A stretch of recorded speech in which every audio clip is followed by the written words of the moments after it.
Hello darlings, ಹೇಗಿದ್ರು? I hope all are doing well. ಕೈಯಲ್ಲಿರೋದೇನಂತ ನೋಡ್ತಿದ್ರು. ಇವತ್ತು CV ಎಕ್ಸಾಮ್ ಮುಗಿಸ್ಕೊಂಡ್ಬಂದು ಬ್ಯಾಂಕಲ್ಲಿ ಒಂದು ಸ್ವಲ್ಪ ಕೆಲಸ ಇತ್ತು. ಲೋನ್ ವಿಚಾರದಲ್ಲಿ ನಿಮಗೆಲ್ಲ ಗೊತ್ತಿರೋದೇ ಅಲ್ವಾ. ಅದೇ ಮೆಸ್ಟಲ್ ಕಪ್ನ ಮ್ಯಾನುಫ್ಯಾಕ್ಚರ್ ಯೂನಿಟ್ ಹತ್ರ ನಿನ್ನೆ ತಾನೇ ಡೀಲ್ ಆಗಿದೆ. ಡಿಸೈನ್ ಒಂದು ಸ್ವಲ್ಪ ನಮ್ಗೆ ಯಾಕೋ ಇಷ್ಟ ಆಗಲಿಲ್ಲ. ಅದು ಸ್ಯಾಂಪಲ್ಸ್ಗೆ ಕೊಟ್ಟಾಗ ಕೆಲವರು ಪಾಸಿಟಿವ್ ಆಗಿ ರೆಸ್ಪಾನ್ಸ್ ಮಾಡಿದ್ರು ಆ್ಯಂಡ್ ಕೆಲವರು ನೆಗೆಟಿವ್ ಆಗಿ ರೆಸ್ಪಾನ್ಸ್ ಮಾಡಿದ್ರು. ಸೊ ಅದರಿಂದ ಸ್ವಲ್ಪ ಡಿಸೈನಲ್ಲಿ ಚೇಂಜಸ್ ಇರೋದ್ರಿಂದ ಸ್ವಲ್ಪ ಲೇಟ್ ಆಯಿತು. ಅದೇ ನನ್ನ ಟಾಪಿಕ್ ಡೆವಲಪ್ ಮೇಲೆ.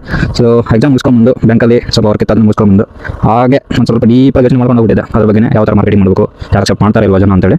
ಯಾಕಂದರೆ ಡಿಫ್ರೆಂಟ್ ಪ್ರಾಡಕ್ಟ್ ಅಲ್ವಾ, ನಮ್ಮ ಇಂಡಿಯನ್ಸ್ ಬಗ್ಗೆ ಗೊತ್ತಿರೋ ವಿಚಾರನೆ ಹೋಗ್ತಾ ಮಾತ್ರ ಮನೆ. ಈ ಕೈಯಲ್ಲಿರೋ ತಾಟಿದೆ ಅಲ್ವಾ, ಇದು ಭಾಳ ಹೆಲ್ಪ್ ಆಗುತ್ತೆ ನನಗೆ.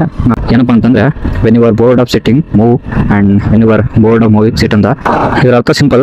ಯಾವಾಗಾದರೂ ಒಂದು ಟಾಪಿಕ್ ಬಗ್ಗೆ ಸ್ಟಡಿ ಮಾಡ್ತಿರ್ಬೇಕಾದ್ರೆ ಅಥವಾ ಯಾವುದಾದ್ರೂ ಸ್ಪೆಸಿಫಿಕ್ ಸಬ್ಜೆಕ್ಟ್ಗೆ ಪ್ರಿಪೇರ್ ಆಗ್ತಿರ್ಬೇಕಾದ್ರೆ ಎಕ್ಸಾಮ್ಗೆ ಅದೇನಾದರೂ ಬೋರ್ ಹಿಡಿತಾ ಜಸ್ಟ್ ಆ ಟಾಪಿಕ್ನ ಅಲ್ಲೇ ಒಂದು 5 ನಿಮಿಷ ಸೈಡ್ಗೆ ಇಟ್ಟು ಹೊರಗಡೆ ಬಂದು ಈ ಥರ ಟೈಮ್ ಸ್ಪೆಂಡ್ ಮಾಡಿ ಇದು ಡೆಫಿನೆಟ್ಲಿ ನಿಮ್ಗೆ ಹೆಲ್ಪ್ ಆಗುತ್ತೆ. ಯಾಕಂದರೆ ಒಂದು ಟಾಪಿಕಲ್ಲಿ ನಿಮಗೆ ಬೋರ್ ಹಿಡಿತಾ ಇದೆ ಅಂದರೆ ಆ ಟಾಪಿಕಲ್ಲಿ ನಿಮ್ಗೆ ಆಲ್ರೆಡಿ ಒಂದು ನಾಲೆಜ್ ಇದೆ ಅಂತ, ಒಂದು ಸ್ವಲ್ಪ ನಾಲೆಜ್ ಇದೆ. ಸೊ ಅದರಿಂದನೇ ಬೋರ್ ಹಿಡಿಯೋದು.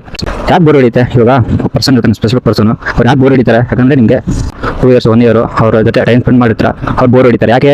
ಅವ್ರ ಬಗ್ಗೆ ಎಲ್ಲ ಗೊತ್ತು ನಿಮಗೆ. ಸೊ ಅದೇ ಇನಿಷಿಯಲ್ ಡೇಸಲ್ಲಿ ಸೊ ಇಂಟ್ರೆಸ್ಟಿಂಗ್ ಅಂತ ಅನಿಸ್ತಾರೆ. ಸೊ ಅದೇ ಬೋರ್ಡಮ್ ಇಸ್ಕೊಲ್ಟು ವಿಸ್ಡಮ್ ಅಂತ ಒಂದು ಫಿಲಾಸಫರ್ ಹೇಳ್ತಾರೆ.